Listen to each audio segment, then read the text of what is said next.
فرش التراب يضمني وهو غطاء. اور سب سے اہم متفق علیہ روایت. متفق علیہ کیا؟ وہ تو حضرت عمر سے بھی مروی ہے، ابن عمر سے بھی مروی ہے، ابن عباس سے بھی مروی ہے، ابو ہریرہ سے بھی مروی ہے، عبداللہ ابن مسعود سے بھی مروی ہے رضی اللہ تعالیٰ عنہم اجمعین. اور یہ وہ حدیث ہے جسے کہا جاتا حدیث جبرائیل، جسے ام السنہ بھی کہا گیا.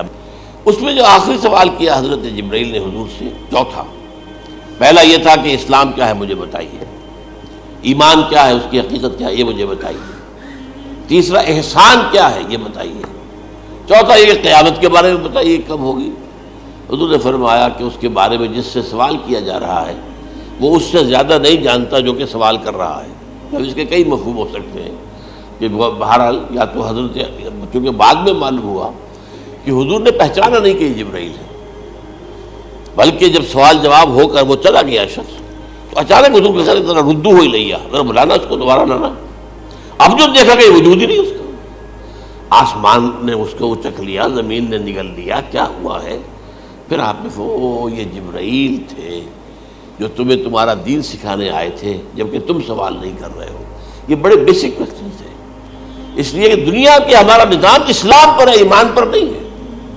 اچھا، یہ جو متفق علیہ حدیث ہے جو حضرت جبرائیل کی ہے، اس میں پھر انہوں نے کہا کہ اچھا اگر آپ مجھے یہ کب ہوگی قیامت نہیں بتا سکتے تو اس کی کچھ علامتیں بتائیے.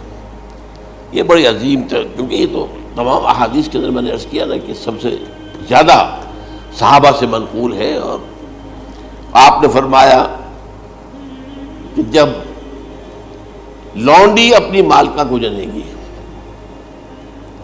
اور تم دیکھو گے کہ ننگے بدن ننگے پیر بھوکے ننگے بھیڑوں اور بکریوں کو چرانے والے اونچی سے اونچی عمارتیں بنانے میں ایک دوسرے کا مقابلہ کریں. اذا تلد الامۃ ربتہا، کیا بات ہے؟ یہ خاص الفاظ کیوں کہے گئے؟ اولاد والدین کے سامنے دب کر رہتی تھی، کبھی سینہ تان کر بات نہیں کرتے تھے. ٹھیک ہے، کوئی بات آپ مان نہیں سکتے، ابا جان یہ بات تو میں نہیں کر سکتا. یا فرض کیجئے کہ وہ آپ کو کسی نیکی سے روک رہے ہیں، کہ دینی کام سے روک رہے ہیں، ابا جان یہ تو میں نہیں کروں گا، یہ تو دین کا فرض ہے. یہ کہیں آپ اور ڈٹ کر کہیں اور جمیں اس پر، لیکن یہ کہ کوئی سرکشی کا انداز نہ ہو. ایسا نہ ہو کہ اپنے جناب سینے کو تان کر کے کھڑے ہو جائے، میں نہیں کروں گا، یہ نہیں، یہ غلط ہو جائے. اچھا، اولاد میں بیٹی جو ہوتی تھی وہ زیادہ سبارڈینیٹ، سبمسیو، بات ماننے والی، کہیں بھی سر اونچا نہ کرنے والی. اور آخری دور میں کیا ہوگا؟ بیٹیوں سے مائیں ڈریں گی، انہیں ٹوک نہیں سکتی کسی بات پر، پتہ نہیں کیا بک دے، کیا بکواس کر دے. یہ تو ہمارے یہاں ہو گیا ہے، باہر کیا ہے تو آپ یہ بھی نہیں پوچھ سکتے. آپ کی 13 برس کی لڑکی آئی ہے رات کو 1 بجے، نہیں پوچھ سکتے کہاں رہی ہو، یہ رات کہاں گزاری، پوچھ ہی نہیں سکتے. یہ پوچھنا بھی جرم ہے. اپنے چھوٹے بچے کو آپ نے ایک تھپڑ مار دیا، تہذیب ہے، سکھانا ہے، غلط کام کیا ہے، اس کی سرزنش ہو رہی ہے، فوراً وہ اگر ایک فون کر دے گا پولیس آئے گی، بچے کو لے جائے گی، اسے لا کر کہیں اور جو ہے ڈپازٹ کرے گی اور آپ پر مقدمہ چلے گا، آپ کو اس کی سزا بھگتنی ہوگی. ظاہر بات ہے کہ پھر وہاں سرکشی کا کیا عالم ہوگا. پھر اولاد کہاں سر جھکائے گی، کس درجے میں جھکائے گی؟ اس کی تربیت عثمانی ہوئی نہیں. تو ان تلد الامۃ ربتہا، گویا کہ ماں بیٹی کے نزدیک ماں جو ہے وہ ایسی ہو جائے گی جیسے لونڈی.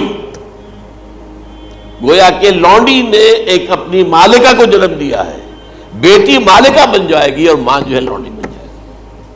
اور دولت کی ریل پیل کا ابھرتا دکان، یہ جو بھوکے ننگے اور مفلس، کیا حال تھا 100 برس پہلے، انہیں کھانے کو کچھ نہیں ملتا تھا. یہ مشرقی ساحل پر تھے، یہ سوائے یہ کہ مچھلیاں پکڑ لی، اللہ خیر اللہ وہ کھا لی، یا کہیں ان کو بیچ دیا، کوئی بنڈی لگ گئی، بنڈی لگ جاتی تھی وہاں، اور کیا تھا. اور مغربی ساحل پہ کیا ہوتا تھا؟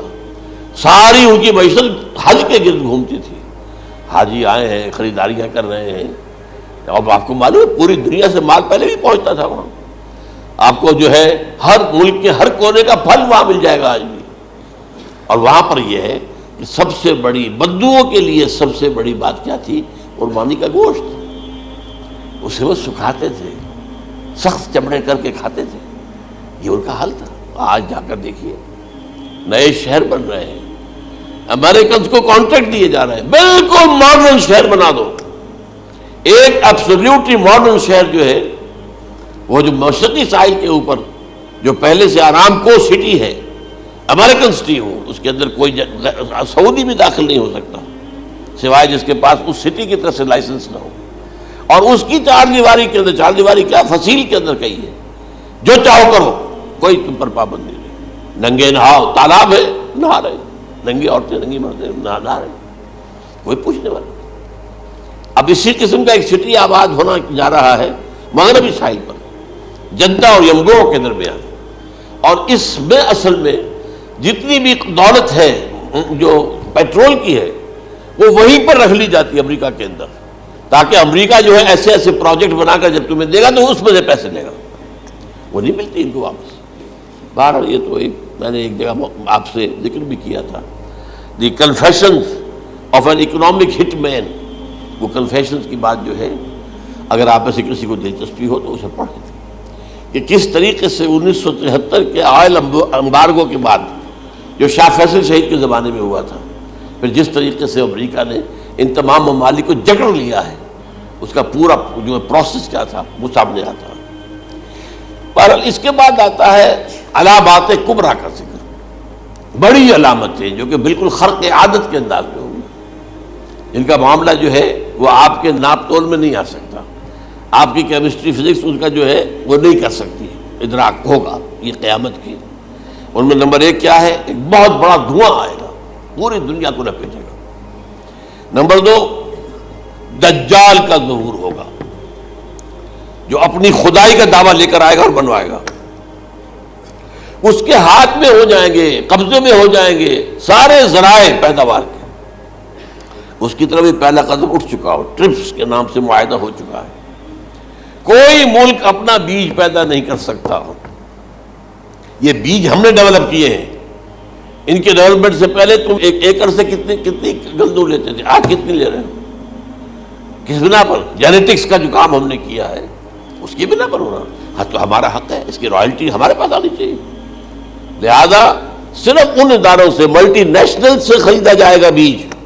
اور بیج بھی وہ دیں گے وہ کہ جس سے جو فصل اگے گی وہ بیج نہیں لا سکتے، وہ بیج کا کام نہیں کر سکتے. جیسے آپ کو معلوم ہے کہ آپ کے ہاں جو گوشت کھایا جاتا ہے مرغے کا، تو مرغا وہ جو ہے اس میں مرغا ہو یا مرغی ہو، اس کے اندر کوئی وہ کیفیت ہی نہیں ہے.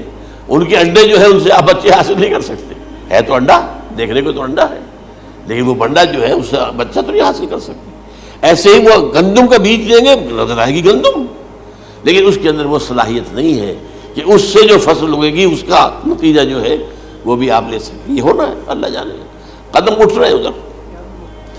پھر یہ ہے کہ دابۃ الارض، زمین سے ایک حیوان نمودار ہوگا، زمین شق ہوگی.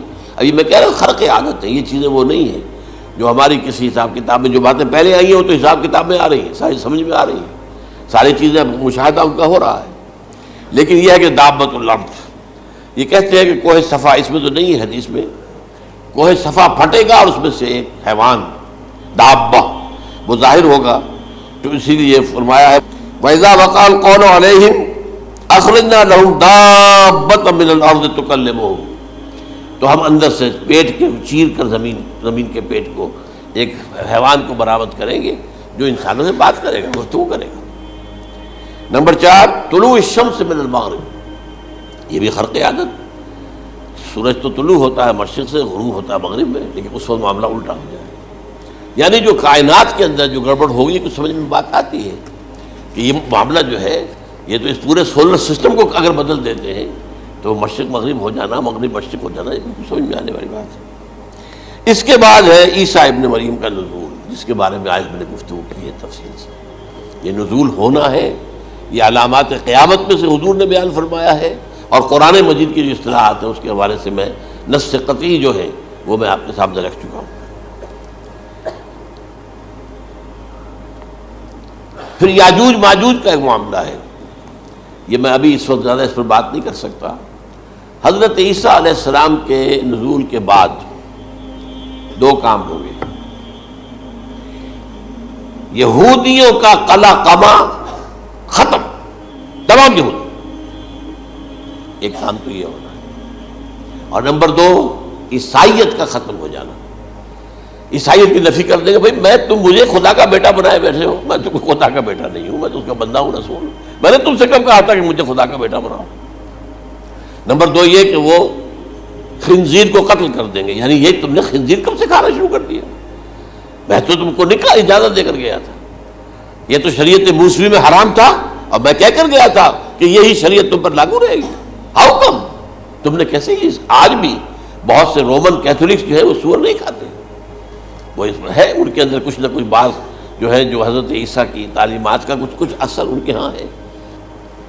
اس کے بعد یہ ہے کہ یاجوج ماجوج، اصل میں بتا رہا تھا آپ کو کہ جب عیسائیت بھی ختم ہو گئی، یہود ویسے ختم ہو گئے، استیصال ہو گیا، جڑ کٹ گئی، اب عیسائیت گویا کہ اسلام میں ضم ہو گئی، عیسائیت بحثی سے مذہب ختم، یہودی خود ختم، اب یہ طاقت کتنی ہو جائے گی؟ تقریباً 2/3 دنیا آ گئی، تمام اب عیسائی 2 ارب کے قریب ہیں، 1 ارب 90 کروڑ ہو گئے، یا مسلمان بھی 1 کروڑ 50-60 لاکھ ہیں، دونوں کو جوڑ لیجیے کتنے ہو گئے؟ 6 ارب کل آبادی ہے۔ لیکن اس کے بعد آتا ہے یاجوج ماجوج کا خروج۔ یہ یاجوج ماجوج میرے نزدیک چائنا اور رشیا ہے، ان کی مجموعی طاقت اتنی ہوگی، اور یہ اس طرح آئیں گی ہر اونچائی پر سے اترتے ہوئے، پھسلتے ہوئے، جیسے 1962 میں جب وار ہوئی تھی بٹوین چائنا اینڈ انڈیا 1962 میں، تو وہ اس وقت کا نقشہ جو آج بھی اخبارات میں پڑھتا تھا تو یاد، waves after waves of Chinese soldiers were coming down the slopes of Himalayas۔ یہ تو وہ ہے نا جن کی تعداد کا کوئی حساب نہیں ہے، اور رشیا اور یہ مل کر جو ہے، میرا اندازہ یہ ہے کہ جب پہلے ملحمۃ العظمیٰ ہوگی وہ عیسائیوں اور مسلمانوں کے درمیان، اس وقت یہ دونوں پاورز نیوٹرل رہے گی، لیکن غالباً یہ بات طے کر لیں گی کہ ویپنز آف ورلڈ جو ہے ماس ڈسٹرکشن، یہ استعمال مت کرنا، اگر یہ ویپنز آف ماس ڈسٹرکشن استعمال کرو گے تو ہم میدان میں آ جائیں گے۔ اس میں وہ جنگ جب ہو چکے گی، پھر حضرت عیسیٰ کو فتح حاصل ہو جائے گی، اور پھر یہ کہ یہودیت ختم ہو جائے گی، عیسائیت بطور مذہب ختم ہو کر اسلام میں ضم ہو جائے گا، پھر وہ 40 برس کا عہد حکومت ہے حضرت عیسیٰ علیہ السلام۔ لیکن جب یہ فتح ہو جائے گی ان پر، اب یاجوج ماجوج آئیں گے، اور اتنی تعداد میں آئیں گے کہ بحیرہ طبریہ جو ہے اس کا سارا پانی پی جائے گا۔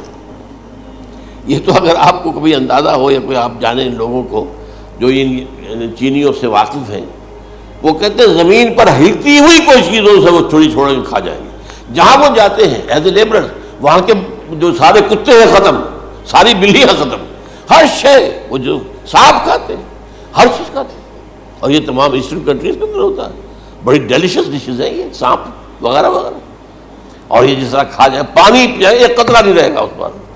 تو پھر جو ہے اللہ تعالیٰ اس وقت جو ہے اس میں ایک ایسی بیماری پیدا کرے گا، یہ سب مر جائیں گے، یہ معجزے سے ہوگا، یعنی ان کے اوپر فتح جو ہے وہ عام لڑائی کے ذریعے سے نہیں ہوگی، بلکہ اس کے اوپر فتح جو ہوگی وہ اللہ تعالیٰ سے بوجھ، ایک بیماری پیدا ہوگی، سب مر جائے گا، اور اس کے بعد اللہ تعالیٰ ایسے پرندے بھیجے گا بڑی لمبی لمبی گردنوں والے، وہ ان سب کو کھا جائیں گے، جیسے ہمارے ہاں گدھ ہوتے ہیں، وہ ان کو صاف کر دیں گے۔ ورنہ تو یہ ہے کہ پوری دنیا کے اندر جو بدبو اور جو پیدا ہوتا معاملہ اس سے، تو اس نوع انسانی کی بقا ممکن نہیں تھی۔ ان کے خاتمے کے بعد پھر یہ ہوگا کہ حکومت اسلامی جو ہے پوری دنیا میں حضرت مسیح علیہ السلام کی ہوگی، 45 برس وہ رہیں گے، اسی میں وہ کہلن بھی آ جائے گا، وہ فی المہد و کہلن جو میں نے شروع میں بیان کیا تھا، اسی میں پھر یہ ہے کہ وہ شادی بھی کریں گے، ان کی اولاد بھی ہوگی، اور پھر ان کا انتقال ہوگا تو حضرت حضور صلی اللہ علیہ وسلم کے حجرے میں، وہیں پر جہاں حضور اور ابو بکر اور عمر رضی اللہ تعالیٰ عنہم دفن، وہیں پہ ان کو دفن کیا جائے گا، اور قیامت کے دن حضور فرماتے ہیں کہ میں اور یہ تینوں ساتھ نکلیں گے۔ تو یہ ہے حالات و واقعات۔ هي الحلقات تحفظني بآيات من القرآن هي الحلقات تملأني بحب المصطفى العدنان.